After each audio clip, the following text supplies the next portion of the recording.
ኦር ያቺ ሄርሜላን ተብየውን ቡቼ አስጠንቅቋት እዛች ግቢ ድርሽ እንድትል አልፈልግም። ለምንድን ነው እኔን ወንጀለኛ የምታረገኝ? በቃ እኔን ወንጀለኛ አታድርገኝ። እኔ ሌላ ነገር ቢፈጠር አስቡት። በቃ እቺ ልጅ ድጋሚ ደጋገሜ ማየት አልፈልግም እዛ ቤት። በቃ በዋነኝነት እሷ ናት እየበጠበጠች ያለች። ስለዚህ ዛሬም ነገም ሄርሜላ ከህይወታቸው ትውጣ። ውጪ ያስተደቅ ተሰጠዋለህ። ዝም ትላለህ። መናገር ባለብህ ሰዓት ግን ዝም አትልም፣ ትናገራለህ። ልክ እነሱ እልህና ወይ ትቢት ካላቸው አንተም እኮ ክብር ሲነካ አትወድም። ምንስ እቺ ሊተረፍበት ምን አረገች? እየሆነ ያለው ወታ አትጋተት ነገር አይደል? ሲጀምር ሄርሜላ ምን አረገች? አሁን እኮ በቃ ምንም በቃ ያለችበት ራሱ አይታወቅም።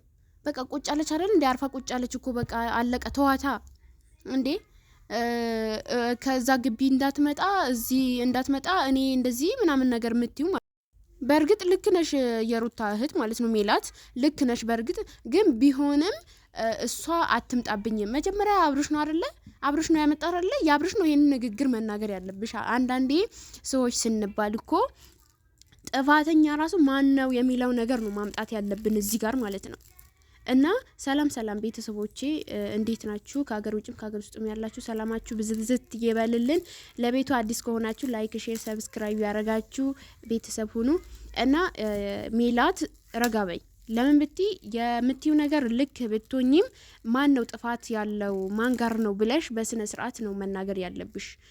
ሄርሜላ አሁን ላይ የመጣች አይደለም።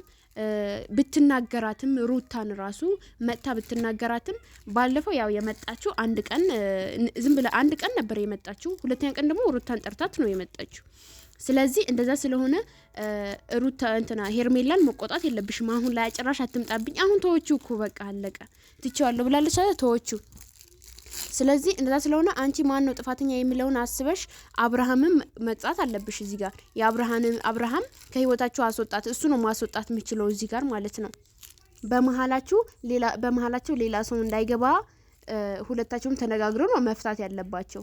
ስለዚህ ሄርሜላን እዚህ ጋር ሩታዬ የኔ ውድ ደግሞ ያው አስተዋይ ነች። ማንኛውም የሚጠቅማትም የሚጎዳትም እንዴት እንደሆነ ሁሉንም ነገር ታውቃለች እሷ። ይሄንን ይጠቅመኛል፣ ይሄን አይጠቅመኝም፣ ይሄ ድራማ ነው፣ እንደዚህ ነው፣ ሁሉም ነገር ታውቃለች እሷ። ስለዚህ አስተውላ ነው የምታረገው። ስለዚህ እናንተ አንቺ ማድረግ ያለብሽ ነገር ቢኖር እዚህ ጋር ሄርሜላ ብቻ ሳይሆን አብርሃምን ጭምር መናገር አለብሽ እዚህ ጋር ማለት ነው። አንተን እህቴ የምትፈልጋት ከሆነ በስነ ስርዓት እህቴን የምትፈልጋት ከሆነ እኔ ያቺ ልጅ ከህይወትህ አውጣት፣ ስለዚህ አልፈልግሽም ብለህ በስነ ስርዓት ተናገራት ነው ማለት ያለብሽ እንጂ ሄርሜላን ብቻ መናገርሽ ምንም አያደርግም። ለምን አብርሃም ካስወገዳት እሷ የምትመጣበት ጉዳይ የለም። እሱ ሁለት ልብ ሆነዋል። ስለዚህ ለዛ ስለሆነ እሱንም ማስጠንቀቅ አለብሽ እንጂ እሷ ብቻ አይደለችም ማስጠንቀቅ ያለብሽ። አትምጣ እሷ ብቻ። እሷ አይው አልመጣችም አይደለ? ሰሞኑ አልመጣችም። ትናንትና ከትላንት ወዲያ አልመጣችም። ከትላንት ወዲያ ነው የመጣች የነበረው። ትናንትና አልመጣችም። ይኸው ዛሬ እና ስለዚህ እንደዛ ስለሆነ እሱን ነው መጀመሪያ መናገር ያለብሽ ማለት ነው።